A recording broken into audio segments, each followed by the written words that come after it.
Hello ladies and gentlemen, it's Young here and welcome to a Metal Gear Solid 5 analysis. Kept you waiting, huh? Today I'll be analyzing the African Jungle gameplay. I know this has been a long time coming, so I won't waste any more time. Without further ado, let's dive right into it. Right off the bat, the first thing that caught my attention was the icon on the bottom right corner, showing Snake's current weapon. We've seen the AM MRS4 rifle in both Ground Zeroes and previous Phantom Pain footage, but we have never seen one with the M3 subname. So why is it there now? Well, if we compare the regular MRS4 icon with the M3 version, you may notice that the latter is an upgraded version of the weapon. It features a scope for more precise shooting, along with what looks like an RPG attachment, both of which we will see Snake use later in the footage. Also interesting to note is the fact that the overlay has been slightly moved up and over from its position in Ground Zeroes and past Phantom Pain footage. It's a little more obtrusive in my opinion, so I personally hope they change it back. One final thing to note is that the icons in Phantom Pain have more of a wireframe X-ray vision look to them, contrary to Ground Zeroes' flatter and more two-dimensional icons. Moving on, I would like to talk about the interior of the chopper. Apart from Snake's seat, notice how there are 4 extra chairs. Apparently this represents how many support buddies players can bring with them, 1 chair per companion. At least that's what Kojima hinted at. Now it really doesn't make sense for a horse to sit on a chair inside a chopper, so there may be more to it than that. The player proceeds by seating Snake on the left side of the chopper. Something to keep in mind is that this entire intro portion is not a cutscene. Players can choose to take a seat on either side of the chopper at any time. It was also noted during TGS 2014 that players can jump off the chopper at any time, although doing so carelessly could result in death. During the sequence, we are also shown a nice view of the gargantuan African jungle map. After looking at this, I am fairly convinced that players meet Eli for the first time in Africa, not in Afghanistan, as I theorized in my E3 2014 trailer analysis. If you look at the palm trees and the overall flora and fauna through the windows of Eli's humble abode, you may notice that it looks quite similar to what we're being shown in the African jungle demo. Also, based on my research, jackals can be found in various regions of Africa. For those wondering why this is relevant, one of Liquid's most famous quotes from MGS1 is this. "In the Middle East, we don't hunt foxes, we hunt jackals." And if you look at Eli's necklace, it seems to be comprised of what look like jackal teeth. So perhaps by the events of Phantom Pain, Eli has already lived out his life in the Middle East and has for some reason been stationed in Africa. Alright, so let's skip to the point where Snake finally arrives at the landing zone. According to Kojima, players can choose where to land for most missions rather than being forced to start at a predetermined point like in past games, but keep in mind that choppers cannot land in dense areas like forests. Here we get a much better look at Snake's naked outfit. Is it just me or does it look a lot like Quiet's outfit at a glance? And I'm not just talking about the exposed skin and the green straps running through their bodies, but also the fact that both have some kind of long sleeve black cover on the left arm and a short glove on the right arm. In all likelihood, these similarities are most likely coincidental with little to no significance, but it kinda threw me off when I first laid eyes on this footage as it was being live streamed.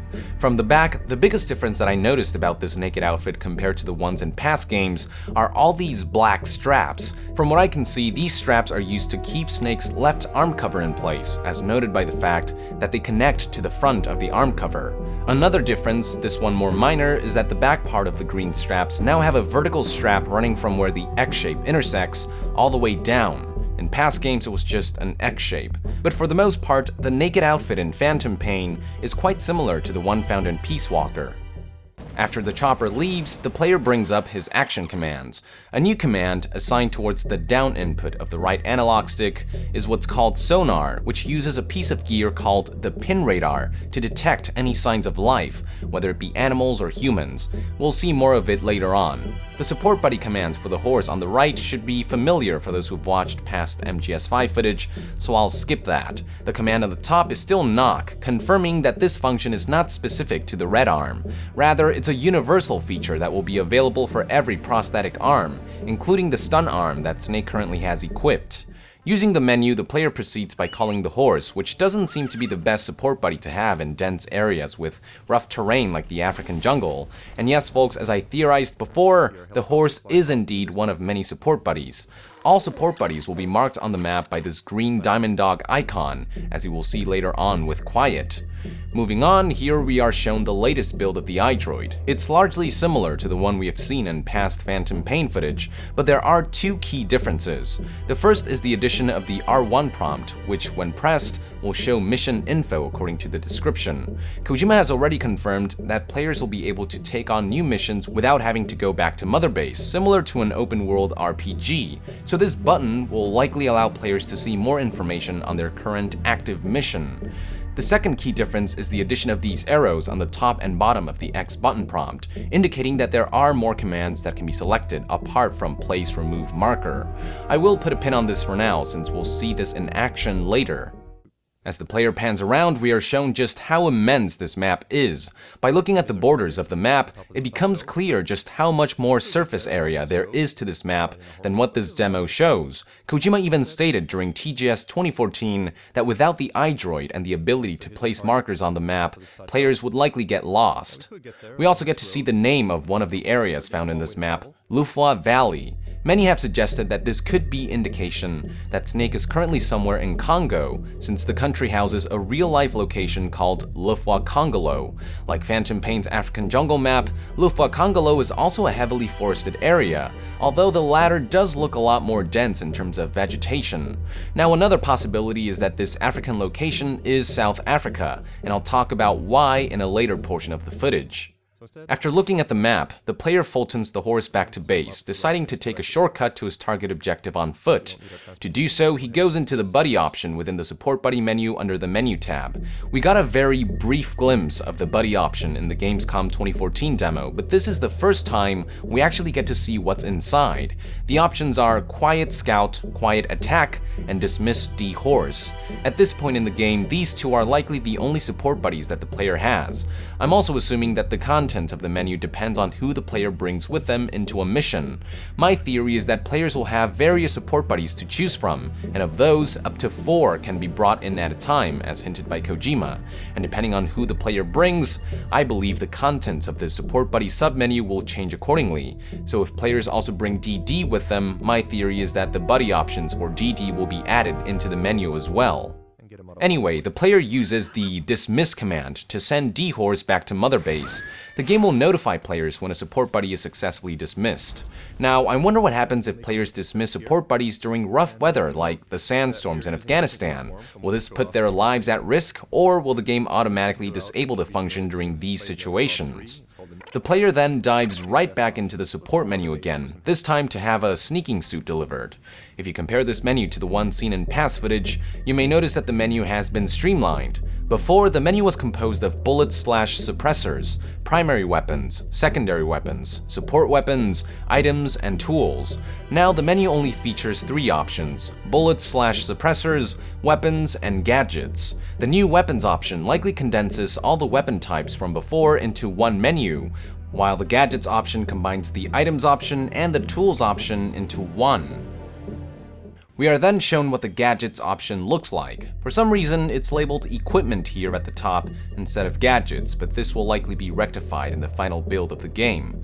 Within this menu, we can see a variety of tabs. The first 2 we have already seen in past footage. The player is currently in the items tab, which shows things like the cardboard box, night vision goggles, and the phantom cigar. The menu only likely shows items that have been researched and developed. The list looks pretty paltry in this particular footage, but this was likely done for demo purposes and to avoid spoiling all the other cool items that the game has in store for us. Moving down the list of tabs is what I'm assuming to be the iDroid tab, although there hasn't been any confirmation yet. In my eyes, the icon is shaped like an iDroid, which has me thinking that this tab will allow players to upgrade the iDroid with new functionalities.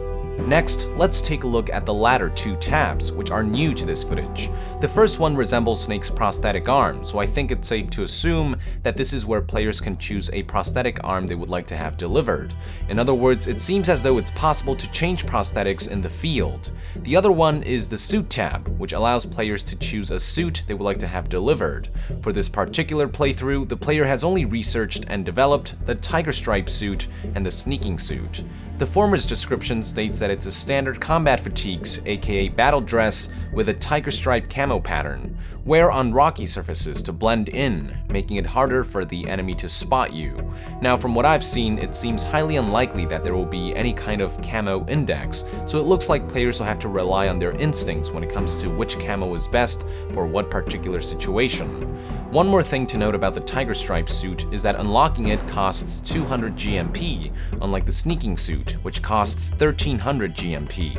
The latter's description states that it's a combat suit designed for infiltration. High-strength aramid fibers reduce damage, and acoustic-absorbing soles eliminate the sound of footsteps. Based on the description, it seems as though Phantom Pain's sneaking suit will function similarly to Peace Walker's. The sound-absorbing property should make it a lot easier for players to sneak behind enemies without drawing suspicion. Something else I would like to note is what's below the names of each of the suits. Below Tiger Stripe, you will find the word Standard. Notice how when the suit is highlighted, an arrow appears to the left, indicating that there are various types of Tiger Stripe suits to choose from. My assumption is that this will allow players to switch between the standard or naked versions of each camo. And who knows, maybe Kojima will add new types as well. Below the sneaking suit, you will find a star on the second of 7 columns. It looks like weapon and item ranks from Peace Walker will make a return. In Peace Walker, increasing the rank of a piece of gear would result in added functionalities like suppressors or grenade launcher attachments for weapons, as well as increase in output, whether it be damage, health recovery, or whatever the effect of the gear might be. The same likely applies for Phantom Pain. The sneaking suit is currently rank 2, which means there's still a lot of room for added features and functionalities. Now, this is actually the first time that any kind of suit will have ranks. In Peace Walker, ranks only apply to items and weapons. However, it seems as though ranks will only be integrated with special suits like the sneaking suit, as noted by the fact that the more standard Tiger Stripe camo suit doesn't seem to have any kind of rank system.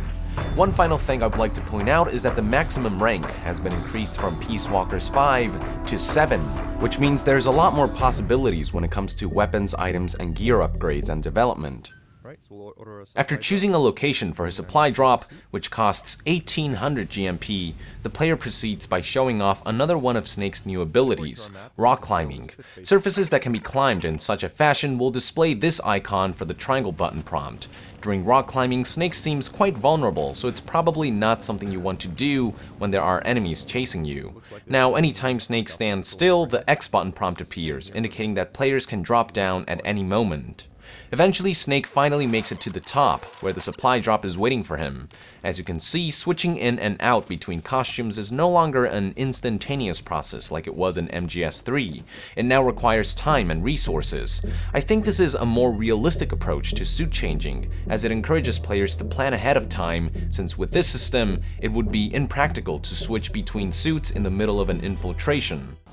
And here is Snake's new sneaking suit, which clearly draws inspiration from Solid Snake's outfit in Metal Gear Solid 1.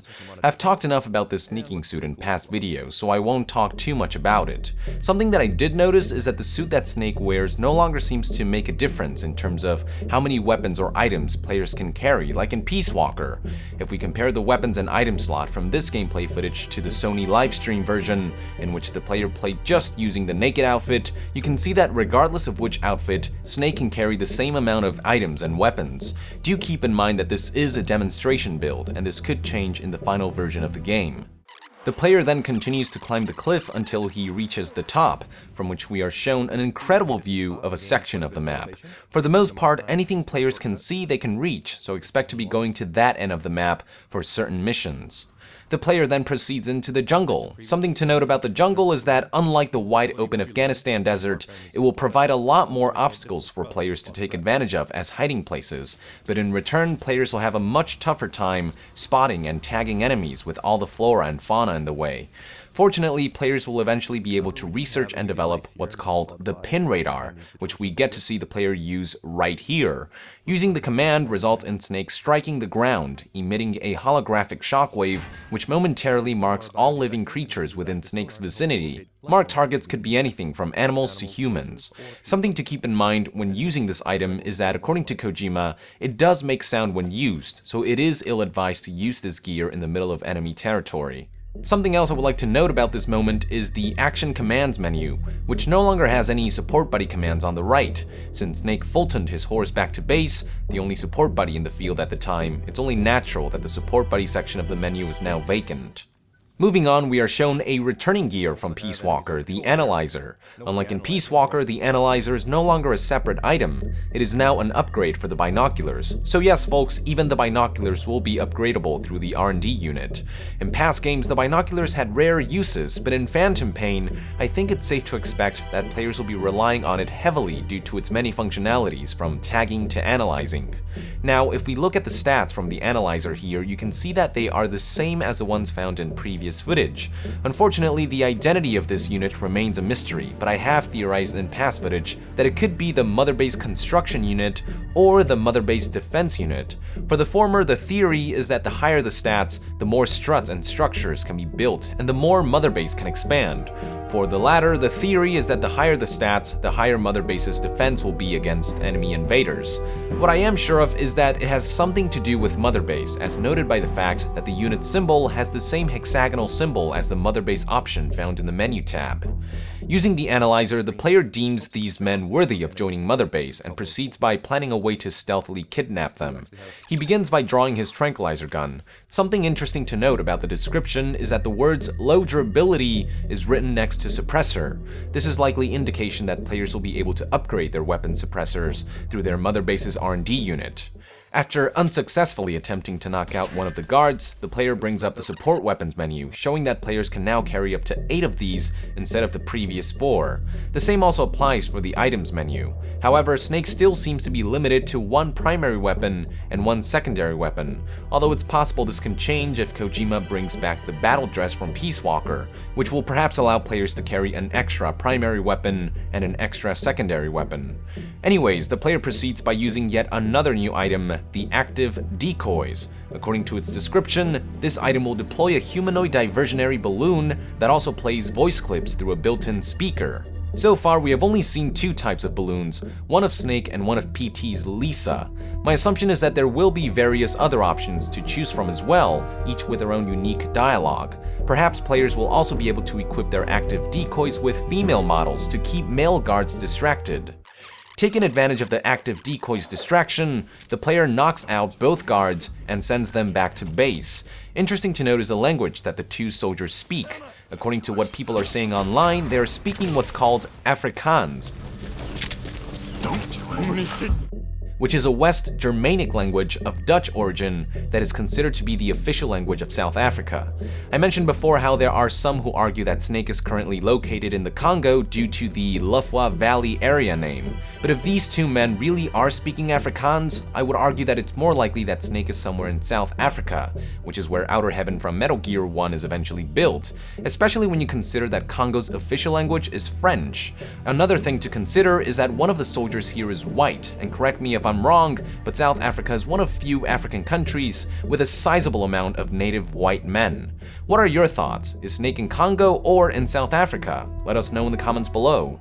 After taking care of the 2 guards, the player then calls in another one of his support buddies, Quiet. To do so, he once again dives into the support buddy menu. Here you can see more signs that this menu is dynamic, changing depending on the situation and the support buddies that players bring along with them. Whereas before, the 3rd option was listed as Dismiss D-Horse, now it is simply labeled D-Horse. We are also shown descriptions for Quiet's 2 modes, Scout and Attack. In Scout mode, players can order Quiet to recon an outpost, and during Attack mode, players can order her to commence sniper support. The player goes for the latter, which brings up a map of all possible sniping points within the vicinity. It's hard to say if these are suggested sniper points or if players can only assign Quiet to these predetermined locations, but keep in mind that in Ground Zeroes, players could ignore the suggested landing zones and summon a chopper anywhere using the flare grenade. Perhaps Phantom Pain will provide a similar level of flexibility when it comes to support buddies. And here comes Quiet, gloriously parachuting into the field. The green diamond dog symbol clearly indicates that she is currently acting as a support buddy. Something to keep in mind about her is that it is possible for Snake and Quiet to be in bad terms after they meet, depending on the player's choices, in which case she will not join Diamond Dogs. I'm also assuming that it's possible to confront her as a boss battle if things get really ugly between the 2. Another thing to note about this moment is the sound that she emitted when she lands. It sounds to me like very heavy metal colliding with the ground. Not only that, along with the heavy sound, her landing causes an unnaturally large shockwave. For some reason, she always seems to make landings with immense impact. We also saw this happen in the TGS 2014 Quiet cutscene, during which she lands on Mother Base in her invisible state and emits an unnaturally large shockwave. This is all obviously part of her superhuman abilities, but the exact details are still a mystery. Moving on, after Quiet's landing, I tried to determine if her sniper rifle was any different from the ones we've seen in past footage, but based on my analysis, they are identical. A different sniper would have confirmed the ability to customize support buddies' equipment, but we didn't get to see any signs of that here, unfortunately. Next, we get to witness the various other commands for the X button prompt found in this new version of the iDroid. These all seem to be shortcut commands if you ask me. All of these would normally be found under various submenus, but using this feature, players can perhaps assign their most used menus and commands to this list and scroll through them by holding the X button. Another possibility is that these commands cannot be customized and are instead predetermined by the game, which perhaps knows what commands players will be using most. As for why we didn't see this feature in previous footage, my assumption is that either it was added late in development, or it is one of many possible upgrades for the iDroid. The player once again selects the Quiet attack option, this time sending her deeper into enemy territory. As Quiet treads along, the commentary lists out some of Quiet's abilities. You see, Quiet has several superhuman abilities, such as the ability to turn herself invisible, and also the ability to move at extremely high speeds. So for those still thinking that her powers are closer to teleportation or disintegration, the developer commentary confirms that it's actually invisibility, although that still doesn't explain how she got her handcuffs off in the Quiet cutscene, so I'm sure there are still some aspects of her powers they haven't revealed yet. We also get to witness Quiet causing heavy noises and shockwaves once again as she dashes to her next location. It's like the ground explodes underneath her anytime she moves. It's really bizarre, and it doesn't seem to be very stealthy either. I'm assuming that if players do end up facing off against her, they will be using these visual and auditory cues to help them overcome her invisibility powers. Alright, so let's skip to all the way here, in which a gunshot is heard in the distance. This is actually the gunshot that kills the Wolf Cub's mother. It's pretty cool how the wildlife senses danger and reacts to the sound of gunfire. We are also shown more variations of goats, further indicating that all wildlife in this game will be visually varied and feature multiple breeds. As Snake approaches the gunshot's origin, Quiet begins to hum. Alright, it looks like Quiet has located an enemy for us. The green marker on the left is our buddy, in this case Quiet, and the orange marker on the right is our enemy. Not bad as far as stats are concerned. Let's see if we can... For those who don't recognize the song, she is actually humming the beginning part of the Red Band E3 2013 trailer. Here is a side-by-side comparison.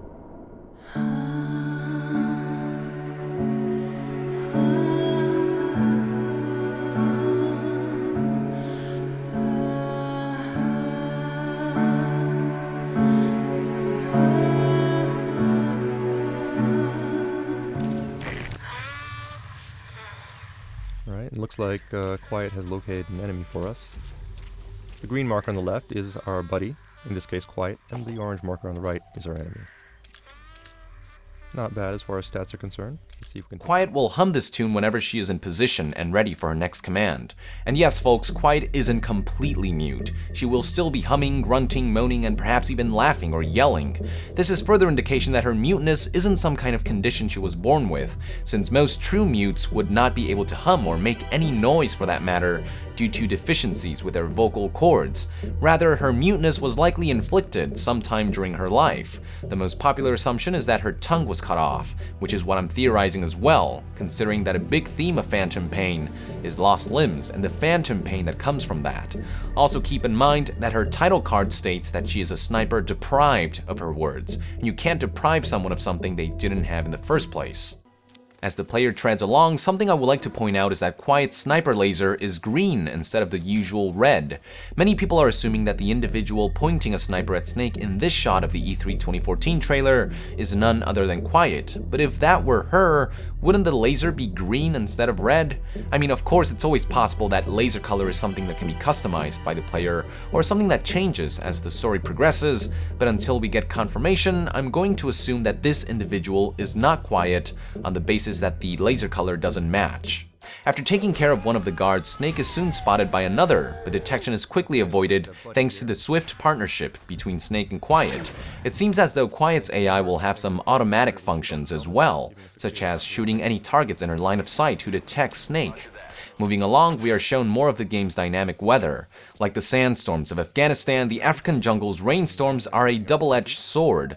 It will make it harder for soldiers to see and hear Snake, but it will also be more difficult for players to see and hear enemy soldiers. Now, during TGS 2014, Hideo Kojima hinted at a device that will allow players to control the weather. My assumption for what he meant by that is that this device will allow players to summon or dismiss weather conditions like sandstorms and rain to improve the conditions of their mission as desired. That does seem rather overpowered, however, so hopefully the game will balance that out with high cost, low usage count, or high cooldown time. In the middle of the rainstorm, the player manages to find a Wolf Cub, one of many potential support buddies. I still stand by my theory that support buddies in this game were handpicked by Hideo Kojima, the same way characters are handpicked to become part of the player's party in JRPGs, meaning that players won't be able to make any animal or character they meet a support buddy. It's predetermined. I believe that this encounter is a one-of-a-kind situation specific to this particular character. In this moment, players can choose to take the puppy in, leave it, or even put it out of its misery. Taking the puppy to Mother Base obviously results in the puppy growing up to become a support buddy, and killing it obviously means that's as far as his story goes. But what about leaving it? I wonder if leaving the puppy could result in someone else finding and raising it, leading to Snake encountering the full-grown wolf at some point later in the game. A cause and effect system like this would really elevate this game to new heights, I think. Moving on, the player proceeds by using the Quiet Scout command. Once the option is selected, the player is then prompted to choose an area for Quiet to scout, like Lufwa Valley. These areas are marked by what can be best described as short backwards T symbols, which we have seen in past footage. Any point in the map marked with this symbol represents areas of interest, most of which are likely enemy bases. After the command is issued, Quiet swiftly manages to tag various enemies near her vicinity. Something to keep in mind is that not all of the commands seen in this demo will be available right off the bat. Kojima hinted at some kind of bonding system that will allow players to get closer to their support buddies. The stronger the bond, the more abilities and commands will be unlocked. The player then proceeds by using the Phantom Cigar to pass the time until the rain subsides. Something to note is the number on the bottom right corner of the item slot, indicating that these are consumable items with a limited amount of use, so don't expect to be smoking your way through time willy-nilly. Players will have to use these items sparingly. As time fast forwards, we are once again shown some of the many impressive capabilities of the Fox engine. I do think there is something off about the lighting on Snake during nighttime. He looks like he's bathed in petroleum or something. We've already seen the lighting engine do some other weird things as well, like turning Snake's brown hair to white in early Ground Zeroes builds. But this was actually addressed by the time the game launched, so I'm confident they'll be able to work out all the kinks prior to Phantom Pain's release. After Fultoning the resilient Wolf Cub, the player dives deeper into enemy territory and shows off another way that the active decoys can be used. By throwing the item near the enemy and activating it, the player manages to knock the guard off the ledge. I'm also assuming that this item can be used as non-lethal mines. By placing these in strategic locations, players could perhaps lure enemies into walking over the active decoy, with timely activation resulting in the balloon knocking out victims, or at the very least stunning them for long enough to allow players to move in and finish the job. After taking care of one of the guards, the player proceeds by arming the stun arm, a unique feature to Snake's current prosthetic.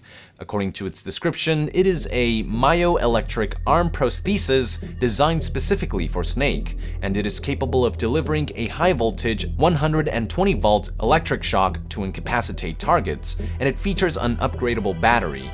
So yeah, looks like there was a bit of mistranslation in my previous videos in which I stated that the arm can emit up to 1.2 million volts. I knew that sounded too crazy to be true, so it looks like the real figure is 120 volts. As for the meaning behind the upgradable battery, you can see that the stun arm has a battery meter on the bottom left corner of its icon. To use the stun arm, Snake first has to charge the battery by rotating his hand at the wrist.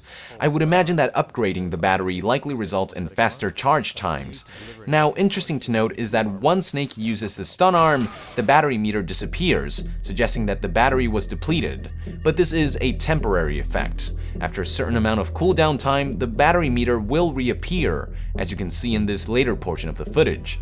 So perhaps another effect of upgrading the battery is a faster cooldown time.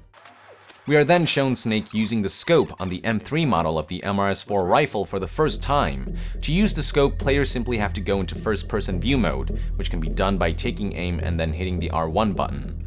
After taking aim, the player brings up the Action Commands menu, which now features 3 new commands in the Support Buddy section for Snake's current support buddy, Quiet. There are 3 commands attached to her: Fire, Take Aim, and Cover Me. Fire likely commands Quiet to start shooting at anything that's within her sight, while Cover Me likely commands her to protect Snake from any approaching enemies. As for Take Aim, we get to see the command in action right here. This option essentially commands Quiet to take aim at one specific target, and from the looks of it, Quiet will only fire when Snake fires.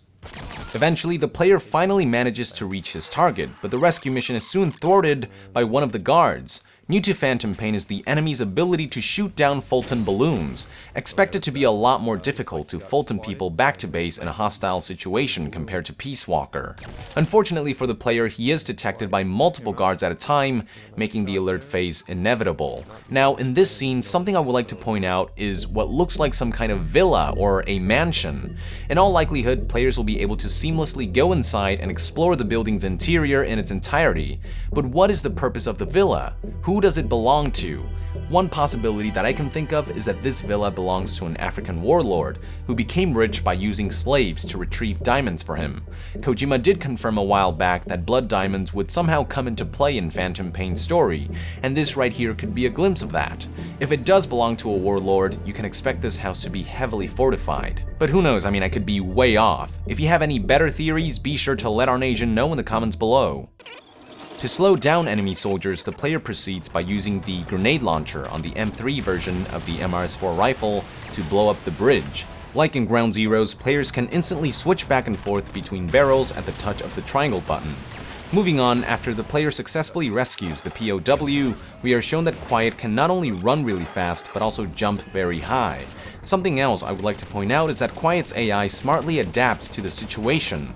With Snake detected and pinned down with heavy fire, Quiet's AI immediately switched to the Cover Me function, during which she follows Snake and takes down any approaching enemies. Now here's something interesting. Despite the fact that he has already been detected, Reflex mode kicks in once again. It seems as though anytime Quiet shoots and removes a guard's helmet near Snake's vicinity, Reflex mode will kick in to give players a small window of opportunity to go for a headshot. I'm also assuming that this is one of those more advanced abilities that can only be unlocked after Snake and Quiet have formed a strong bond. The player continues to attempt to make his escape, during which we are shown another way that active decoys can be used. So far we have seen them used to lure enemies during stealth scenarios and to knock enemies off ledges. It seems as though they can also be used to draw enemy fire when pinned down. Kojima is renowned for providing multiple clever and at times unorthodox uses for items in Metal Gear games, some of which may not be obvious right off the bat, encouraging experimentation. Based on this footage, I think we can expect the same in Phantom Pain. Moving on, we are shown yet another new item, the Petrol Bomb, which is essentially a fancier version of the Molotov cocktail. Correct me if I'm wrong, but from what I can remember, this is the first time in a Metal Gear game in which a usable fire-based weapon like this has appeared. Metal Gear 2 did feature the homemade flamethrower when fighting Big Boss, but I think this is the first time we are seeing a throwable fire-based weapon. Something else I would like to note about the Petrol Bomb is that the fire actually interacts with the environment and spreads, burning off some of the dry flora around the area. The player then proceeds by using the IDroid shortcut commands to call in an extraction chopper. In previous builds, players would have to go into the menu tab, into the support option, choose helicopter, and then finally choose a landing zone. But with the shortcut commands assigned to the X button, executing this function becomes a much quicker task. The player's attempt to escape is further thwarted by an enemy chopper. Interesting to note about this chopper is that it's the same model as the one used by the Soviets in Afghanistan, which begs the question, are the Soviets and Africans somehow cooperating? Are Soviets providing the African warlords with weapons in exchange for some other resource like, say, diamonds? I tried looking up if there was any connection between the Soviet Union and Africa in the 1980s, but I couldn't really find anything. If anyone else's research can say otherwise, be sure to let our nation know in the comments below, but as far as I can see, either this is another one of Kojima's pseudo-historical elements, or there really is no connection between the Soviets and the Africans, with the usage of the same chopper models being a coincidence. As you can see, this chopper is quite lethal and relentless. Since the game is now open world, choppers are no longer designated to a specific path or pattern like they were in games like Peace Walker. They can now freely move around the game world, making battles against choppers much more dynamic. Now, something that I hope makes a return from Peace Walker is the ability to take out the captain to retrieve the chopper. We've already seen Snake using Fultons to retrieve all kinds of ground vehicles, so I don't see why the same couldn't be applied for aerial vehicles. Moving on, we are shown yet another one of Quiet's many commands, Shoot This, which has replaced the Take Aim command. As you can see, support buddy commands are dynamic, changing depending on the situation. I get the feeling that this command will change depending on the weapon that players have equipped. So when players have guns like the MRS-4 rifle equipped, this slot will be occupied by the Take Aim command from before, which makes sense. And when players have throwable weapons like grenades equipped, the command will change to Shoot This, which again makes sense for that specific type of weapon.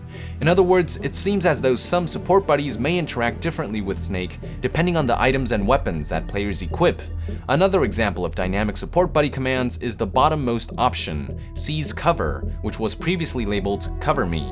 This confirms that Quiet's AI switched modes as soon as Snake entered alert mode.